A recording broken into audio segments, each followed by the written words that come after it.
Hey guys, it's Tyler here. So I just finished downloading, well, I didn't just finish, I downloaded the new full self-driving version 14 overnight, and I just got up and we're gonna go do our first drive after we take a look at the release notes. So with the new full self-driving version 14.1.3, there's some differences here. They have a new start self-driving button right up here, and some new options as well, which I will show you everything. So the release notes say that they added arrival options for when we should have full self-driving park.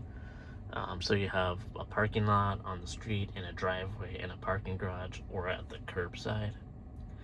It'll also handle pulling over and yielding for emergency vehicles better.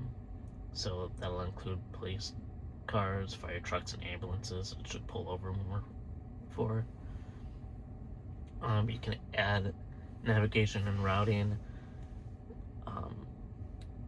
into the vision-based neural network for real-time handling of blocked roads and detours. So that should be better construction handling.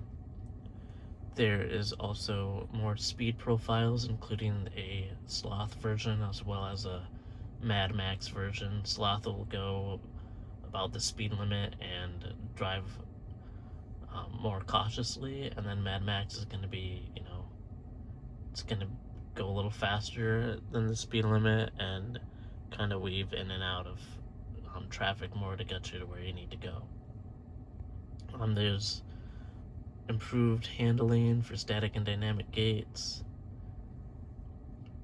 There's improved offsetting for road debris, so that'll be, avoiding tires and boxes and everything else better. There's improved handling of unprotected turns, lane changes, vehicle cut-ins, and school buses. That school buses will be pretty interesting.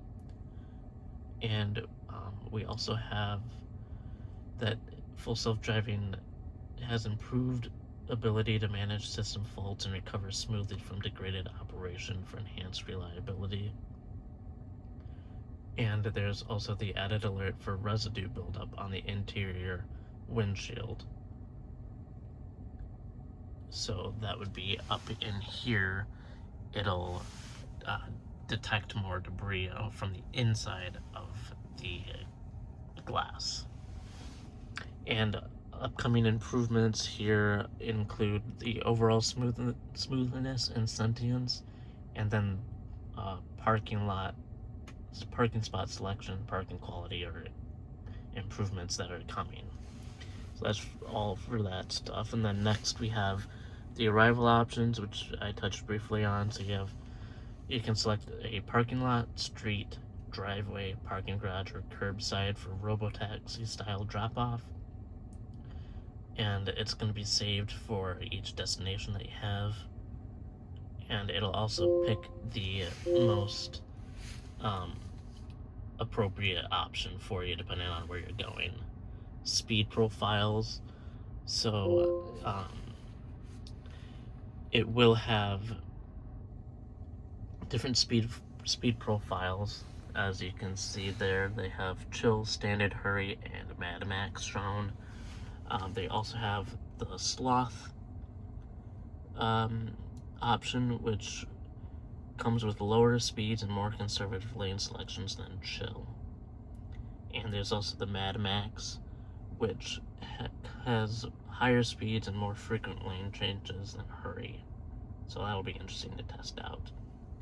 And the driver profile also has a stronger impact on behavior.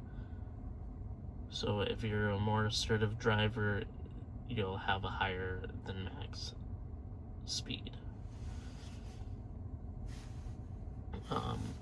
And for the last one in this section is the right scroll wheel up and down now adjusts the speed profile rather than your speed limit and how fast you're going. Other UI improvements again include that self-driving button right up here. So it did move down or moved up, sorry, from down here before. And then so you can start it at any time during the drive or from park. And another thing is the brake confirm option, which was typically on by default, is now off by default. If you want to, you can re-enable that. So you, if you wanted to press the brake to confirm, you can do that as well. So those are all the updates. This is just the basic full self-driving information that they have always had. So we'll start with our first drive and see how it does. I'll see you guys